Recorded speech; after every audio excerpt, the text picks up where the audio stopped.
Kita tahu Paulus berkali-kali mengatakan itu. Kalau kita tidak bisa melupakan masa lalu kita. Masih ingat surat-suratnya? Dia menekankan itu, jangan ingat-ingat masa lalu.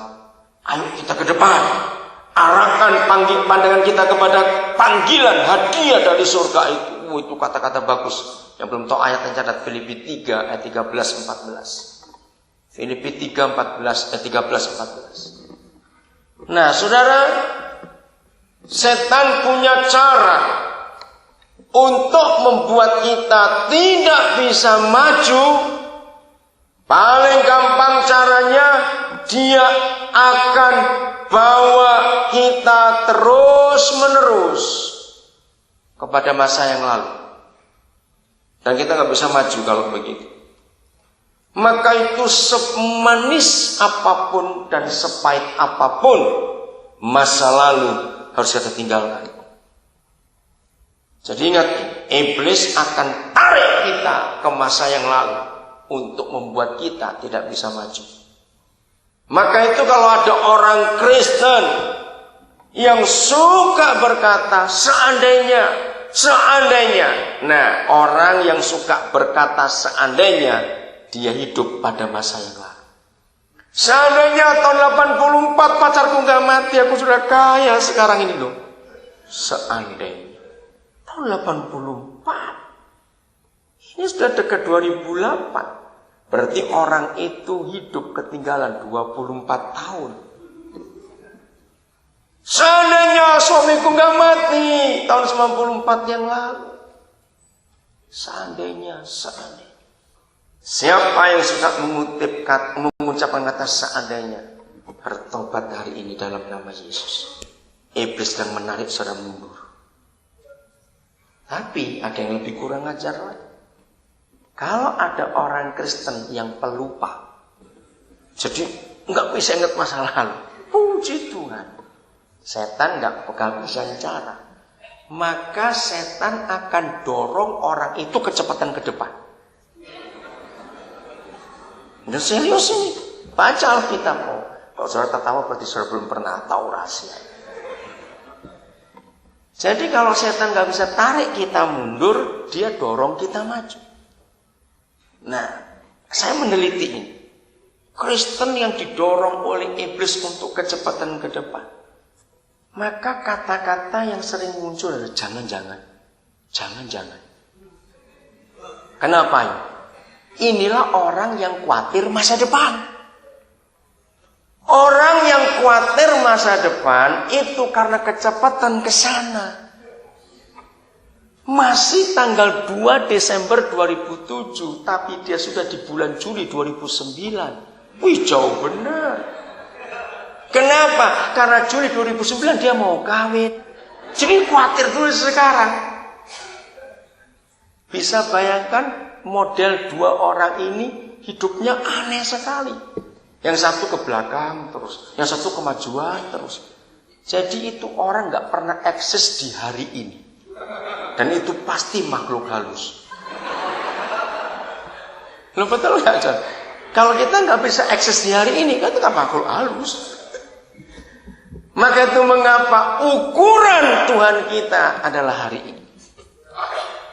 Maka orang Kristen yang tidak percaya Immanuel, artinya Yahweh yang tinggal dengan kita, maka orang Kristen itu adalah makhluk halus. Ingat, Immanuel tidak ada di masa lalu, Immanuel tidak ada di hari yang akan datang. Immanuel masih ada dengan kita di hari ini. Betul? Jadi kalau saudara ketinggalan ataupun kecepatan, nggak ada Yesus di situ. Tunggulah dia di hari ini. Apa lagi, jangan diam saja.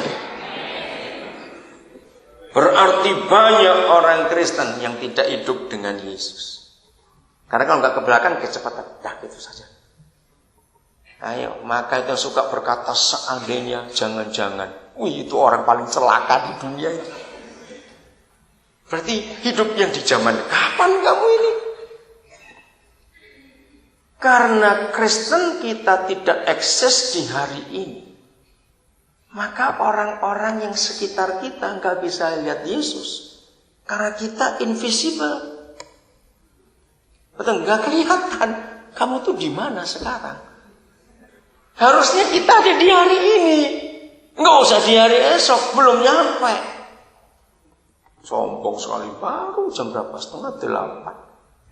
Jadi masih ada sekian jam lagi sepanjang hari ini. Kok bisa sampai hari esok duluan? Naik apa kamu ke situ? Lewati dulu hari ini. Amin. Maka itu kenapa Matius 6 ayat 34 Tuhan Yesus berkata dengan tegas, hari esok ada khawatirnya sendiri. Jangan dikhawatirkan hari ini.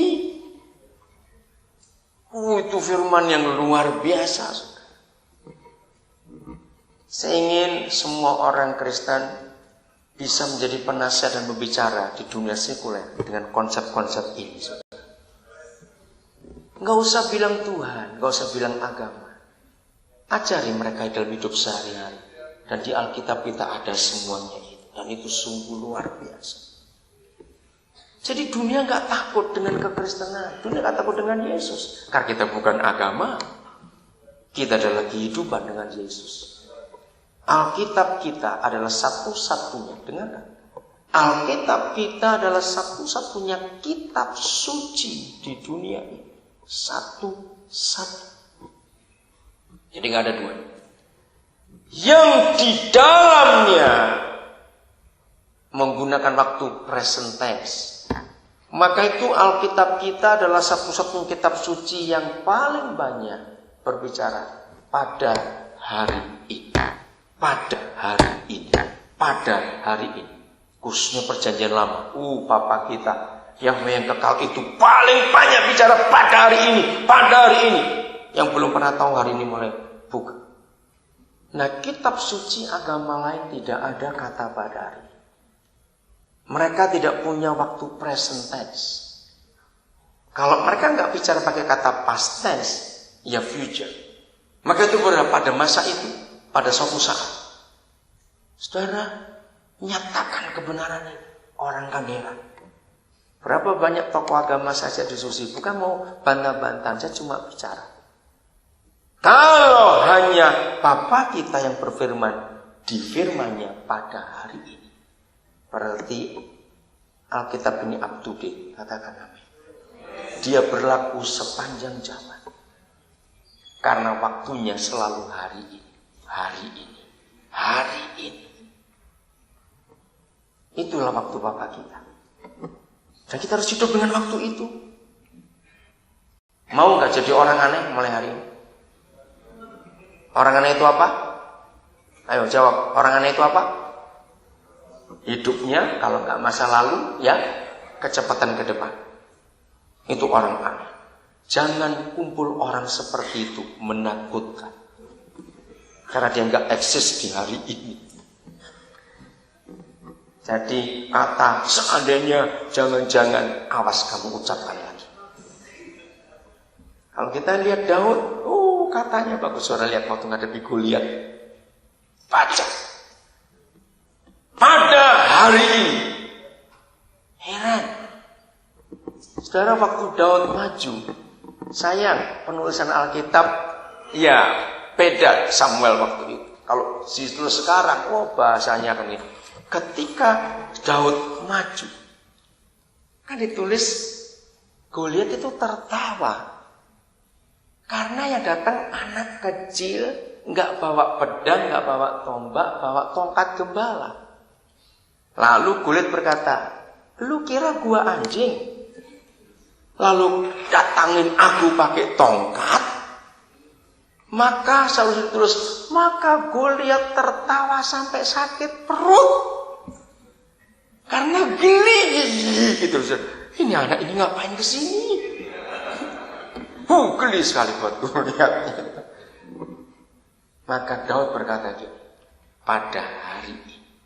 Cari di 1 Samuel. Pada hari ini. Kalau engkau mendatangi kami dengan tombak dan lembing, Tapi aku mendatangi engkau dengan nama Yahweh pencipta langit dan bumi.